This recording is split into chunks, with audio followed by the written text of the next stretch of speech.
সকলকে স্বাগত জানাই। আজকে আমাদের আলোচনার বিষয় হচ্ছে সিংহ রাশির এপ্রিল মাসটা তার কেমন কাটবে, কেমন যাবে, এই বিষয়টা আজকে আমরা দেখব। যারা সিংহ রাশির জাতক জাতিকা তাদের এই 2024 এপ্রিল এই মাসটা সিংহ রাশির জাতক জাতিকাদের পক্ষে বিভ্রান্তিমূলক হবে, বিভ্রান্তিতে পরিপূর্ণ হতে চলেছে। তবে যেহেতু দেবগুরু বৃহস্পতি নবমে বসে আছেন, মিনে বসে আছেন, নবমে বসে আছেন, সেই জন্য তিনি এই সিংহ রাশির জাতক জাতিকাকে গাইড করবেন, পথ দেখাবেন এবং কিভাবে এই চ্যালেঞ্জগুলি তার কাছে এপ্রিল মাসে আসবে, এগুলো থেকে কিভাবে বেরিয়ে আসতে হবে, কীভাবে বেরিয়ে আসা যায়, সেটা বুঝতে তাকে এই সিংহ রাশির জাতক জাতিকাকে সহায়তা করবে।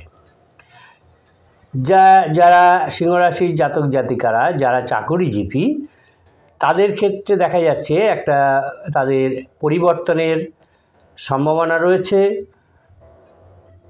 আর যারা ব্যবসায়ীদের কিন্তু খুব এই এপ্রিল মাসটা সতর্কভাবে চালাতে হবে, থাকতে হবে। কারণ যারা নাকি পার্টনারশিপে ব্যবসা করেন এই সিংহ রাশির জাতক জাতিকারা, তাদের সঙ্গে পার্টনারশিপদের সঙ্গে সম্পর্কের অবনতি ঘটতে পারে। কিন্তু এপ্রিল মাসের শেষের দিকটা মানে 20 তারিখের পর থেকে তাদের শেষার্ধটা ভালো যাবার সম্ভাবনা রয়েছে এবং সেই সময় এই সিংহ রাশির জাতক জাতিকারা জনপ্রিয় হয়ে উঠবেন এবং অর্থ লাভ করতেও সক্ষম হবেন। এই মাসে সিংহ রাশির জাতক জাতিকাদের দেখা যাচ্ছে তাদের পরিবারের সঙ্গে কোথাও তীর্থযাত্রা করার একটা পরিকল্পনা করতে পারেন এবং হয়তো চলেও যাবেন, এরকম একটা সম্ভাবনা রয়েছে। সিংহ রাশির জাতক জাতিকাদের দাম্পত্য জীবনে কিন্তু এই এপ্রিল মাসে উত্তেজনা বাড়তে পারে এবং এই সিংহ রাশির জাতক জাতিকাদের জীবনসঙ্গীর আচরণ এবং তাদের স্বাস্থ্য তাদের পক্ষে উদ্বেগের কারণ ঘটতে পারে। এমন কিছু পরিস্থিতি কিন্তু এই সিংহ রাশির জাতক জাতিকাদের শ্বশুরবাড়ির ক্ষেত্র হবার সম্ভাবনা রয়েছে। যদি পরিবার দেখা যায় শ্বশুরবাড়িতে রয়েছে, সেই ক্ষেত্রে সিংহ রাশির জাতক জাতিকাদের সেই পরিবারকে রক্ষা করার জন্য, যত্ন নেওয়ার জন্য সেখানে উপস্থিত থাকতে হবে এবং তাদের যত্ন নিতে হবে।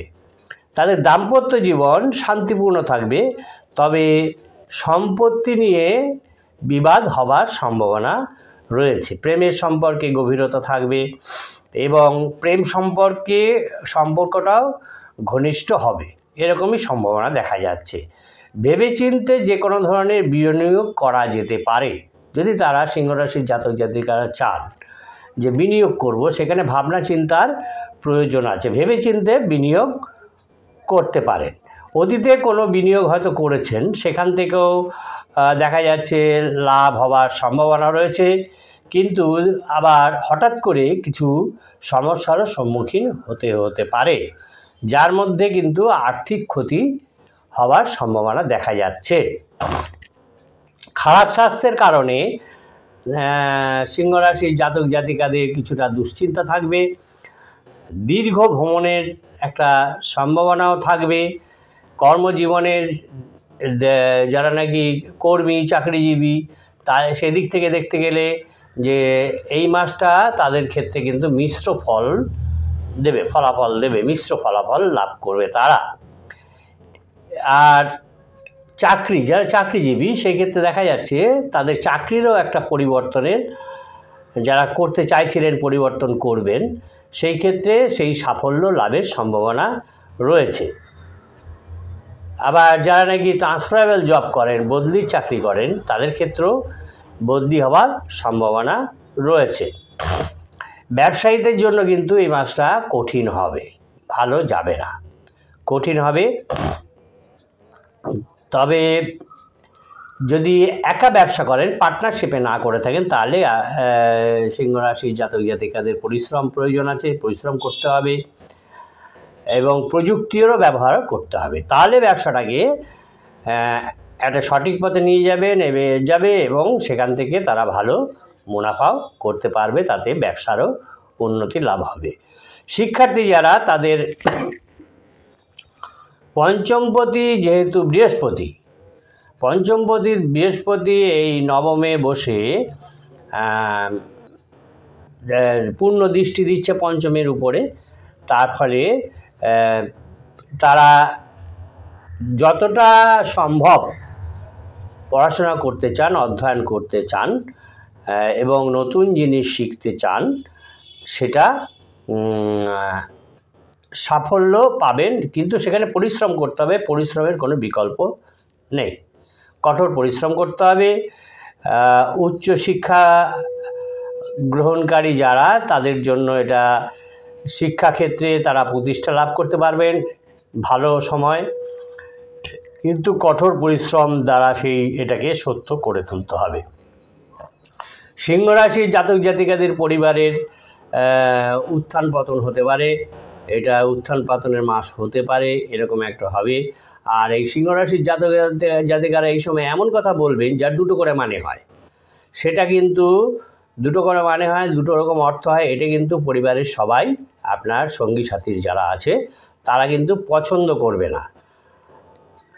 প্রেম জীবনে সম্পর্কে বলতে গেলে, যে দেবগুরুর বৃহস্পতির কৃপায় প্রেম জীবন, এই সিংহ রাশির জাতক জাতিকাদের প্রেম জীবন মসৃণভাবে চলবে।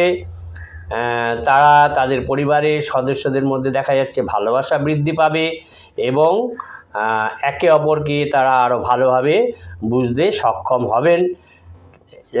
ধর্মীয় ব্যাপারে সিংহ রাশির জাতক জাতিকারা সংযুক্ত থাকবেন এবং পারিবারিক যে বিশ্বাসটা তাদের মধ্যে আছে, যে পরম্পরাটা আছে, সেটাও তারা সেই বিশ্বাসে তারা যত্ন নেবেন। আচরণ, অনেকের আচরণ আপনাকে অবাক করতে পারি। এটা সম্ভব যে শ্বশুরবাড়ির লোকেদের সঙ্গে তর্ক বিতর্ক হতে পারে, তবে তাদের নিজেদের সম্পর্কটাকে, এই সিংহ রাশির জাতক জাতিকাকে তাদের সম্পর্কটাকে নিজেকেই সুরক্ষিত রাখতে হবে, সেই চেষ্টা করতে হবে। আর্থিক অবস্থা দেখা যাচ্ছে যে মাসের শুরুটা যেহেতু দুর্বল হবে, সেই জন্য শেষার্ধের দিকটা দেখা যাচ্ছে, সেদিক থেকে অর্থ উপার্জন হবে, কিন্তু সেটা কোনো গোপন উপায় হবে, ফাটকা হবে এবং যেটা অপ্রত্যাশিত সম্পদ, যেটা নাকি ইমাজিন করা যায় না, এবং সিংহ রাশির জাতক জাতিকারা নিজেরাও এটা ইমাজিন করতে পারেননি। এই মাসে কিন্তু অর্থ বিনিয়োগ করা খুব ঝুঁকিপূর্ণ হবে, তাই সতর্ক হতে হবে। স্বাস্থ্যের দিক থেকে আপ অ্যান্ড ডাউন হবে, উত্থান পতন হবে, তাই স্বাস্থ্যেরও সম্পূর্ণ যত্ন নিতে হবে। বাইরের খাবার এড়িয়ে চলতে হবে, ঘরের খাবার খেতে হবে, সহজপাচ্য খাবার খেতে হবে। এর মাধ্যমে এই সিংহ রাশির জাতক জাতিকারা সমস্যাকে উতরে দিতে পারেন। তো যেহেতু তাদের এই রাশিচক্রে দেখা যাচ্ছে সিংহ রাশির পক্ষে বৃহস্পতি একটা শুভ গ্রহ, এবং যাদের এই বৃহস্পতি ডাউন আছে তাদেরকে বলবো, যদি পারেন একটা পোখরাজ ধারণ করুন। আবার বৈশাখ মাসে যেহেতু রবি তিনি মেষ রাশিতে আসবেন এবং সেখানে তুঙ্গস্থ হবেন, এবং আরও অনেক গ্রহ যুক্ত হবেন, সেখানে বুধ আসবেন, যার ফলে এই যে একটা মিলন হবে, তার ফলে সেই সময়টা তার পক্ষে তাহলে একটা ভালো সময় হয়ে উঠবে। তাই তারা যদি পারেন একটা পোখরাজ ধারণ করুন, তা না হলে বামনহাটির 4টে মূল ধারণ করুন, অথবা হলুদ সুতো নিজের ডান হাতের কবজিতে ধারণ করুন, ভালো শুভ ফল পাবেন। সকলে ভালো থাকবেন, সুস্থ থাকবেন, নমস্কার।